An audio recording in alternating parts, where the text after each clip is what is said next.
Alright. Kung sino ko salita. Okay. If NES was already established when you were younger, would you have enrolled? And how do you think your career would have developed if you were a student here? Wait na po, isa-is lang po. Ang dami po. If, Mabagal na din po. if meron ng NES dati, nung bata ka pa, would you have enrolled? And how do you think na na-develop yung career mo with the help of NES? Depende po, no? Kasi sa Manila po ako nakatira. Sobrang, medyo malayo po if ever. Pero kung ngayon po, like, bilang national athlete na po, I would love to visit po, maggawa po ng mga training camps kasama ng mga students and mga athletes. And, makapag-cross-training din po ako minsan sa mga iba't ibang sports kasi need din po siya na ma-experience bilang athlete and gusto ko rin po, like, of course, mag-enjoy na habang ginagawa yung sports. Like, nakaka-kuha po ako ng knowledge and share din po ako ng mga na-experience ko sa Japan, yung mga na-experience ko sa mga pagkapanalo ko, and syempre sa mga nahihirapan akong bagay. Gusto ko ma-share sa kanila. Sorry, first. Ngayon, seeing the NAS in person and in the long term, how excited are you to see young athletes in the NAS to perform in the international stage?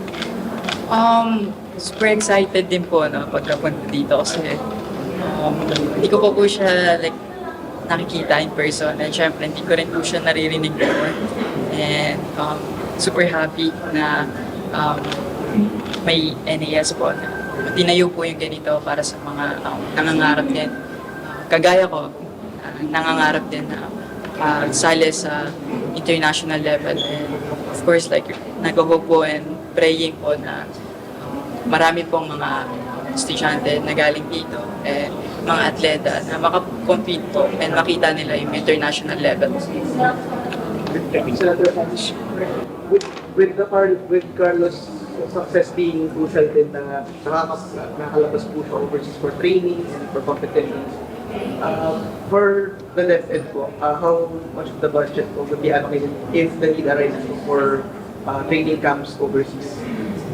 Well, yung budget ng DepEd for Sports is right now, it's palarong pambansa. So, yun. Sinasabi lang kulang na yung budget. So, dapat dagdagan. So, siguro doon na kami nakafocus. At pag may naiwan, yun pwedeng ibigay sa mga magsa-training overseas. But I think baka may overlap with PSC yun, Philippine Sports Commission, kasi sila yung namimigay ng mga allowances to our athletes. Sex Sunny and Ma'am Joy, we haven't heard that much that a corporate giant like Jollibee will be throwing up some support to NAS. But how's that feeling that Jollibee will be throwing out that support to NAS? Yeah, of course, we're very, very grateful because Jollibee chose NAS for their donation of 5 million. And this is such a huge help for NAS since they chose to support us by providing additional sports equipment.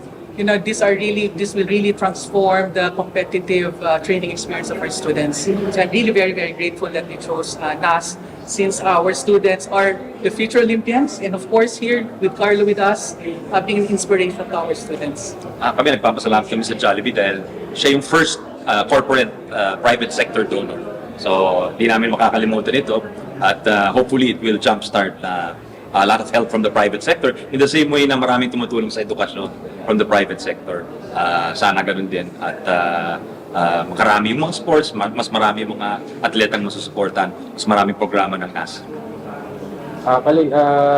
Nasabi nga ng kapwa mo athlete na si EJ Avena, this is the golden age of Philippine sports, especially after your double gold sa Paris. How important it is para sa'yo na may ganitong parang program na National Academy of Sports to build on yung parang momentum na ginagawa niyo for Philippine sports?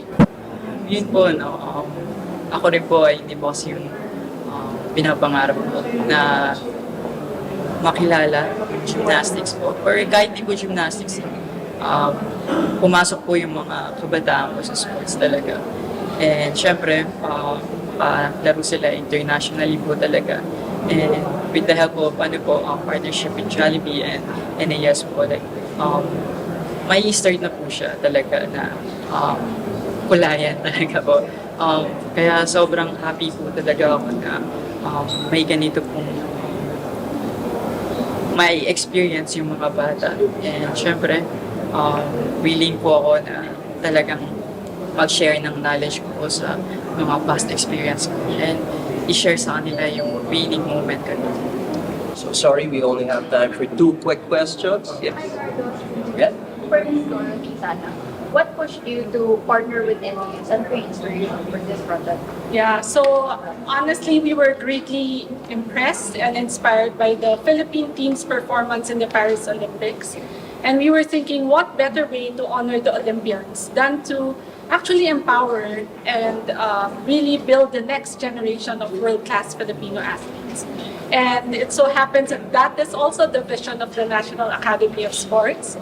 So we're really happy to partner with NAS to really turn that vision into reality and inspire the next generation of world-class Filipino athletes like Carlos Yulo. Aloy, given any chance, are you willing na mag-turing or mag-coach sa NAS? Yes, po. Given any chance, gusto mo mag-turing sa NAS or mag-coach? Or coach? Coach po yung love ko po na ma-share po yung mga knowledge ko. And syempre, isama po dito yung mga teammates ko and coaches ko para ma-share po namin yung mga na-experience namin sa iba't ibang training ko sa iba't ibang countries po. And syempre, gusto ko rin po na makita yung mga magagaling or magagandang potensyal ng mga bata po na sumasabak po sa training.